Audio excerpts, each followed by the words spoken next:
Bonjour à tous et bienvenue dans Business Planet. Cette semaine, nous vous faisons découvrir la très belle initiative de l'Association des clusters industriels européens en partenariat avec la Commission européenne. L'objectif de tout cela, c'est d'innover, mettre en place très rapidement de nouveaux process de production, de nouveaux produits donc sur le marché et bien sûr partager toute cette information. Alors Antonio, vous êtes avec nous, vous êtes le président de cette association des clusters européens.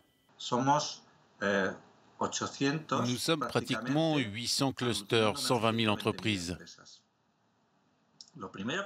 La première chose que la Commission nous a dit, c'est qu'il était nécessaire de dresser une carte, de recenser les ressources européennes qui pourraient être mises à disposition pour les urgences. Et la première priorité a été d'identifier les technologies qui pourraient nous permettre de répondre immédiatement aux urgences majeures. À l'époque, c'était des masques de protection et aussi la conception de respirateurs pour soutenir les unités médicales. Y también el diseño de respiradores para apoyar a las unidades médicas. Et ça fonctionne très bien, puis il y a des résultats très concrets, par exemple en Espagne. En Espagne, nous avons cartographié, identifié 16 000 imprimantes 3D. Près d'un millier d'entreprises qui se sont mises à la disposition de l'État. Et des projets sont déjà en cours pour la prochaine phase. Non pas pour la phase d'urgence immédiate dans laquelle nous nous trouvons également, mais pour la phase de production en masse de ce dont nous savons que la population va commencer à avoir besoin immédiatement. Et je parle des masques.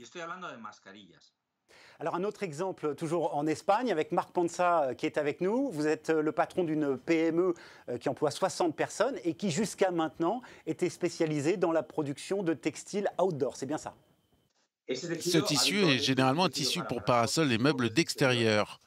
Aujourd'hui, avec ça, nous fabriquons des masques sanitaires car ce produit a une très bonne capacité de filtration et une finition anti-humidité.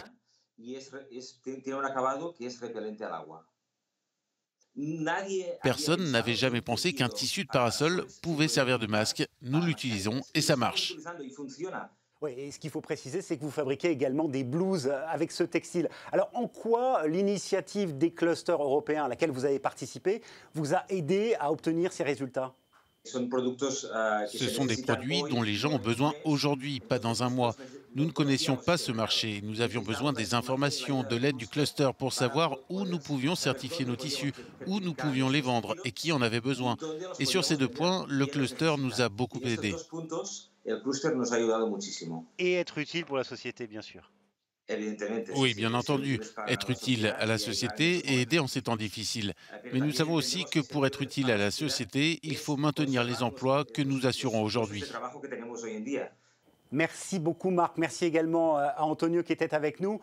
Ce qui est important de préciser également, c'est que tout le monde peut rejoindre cette initiative de l'Association des clusters industriels européens. Toutes les infos d'ailleurs sont sur la page web de Business Planet. À très bientôt.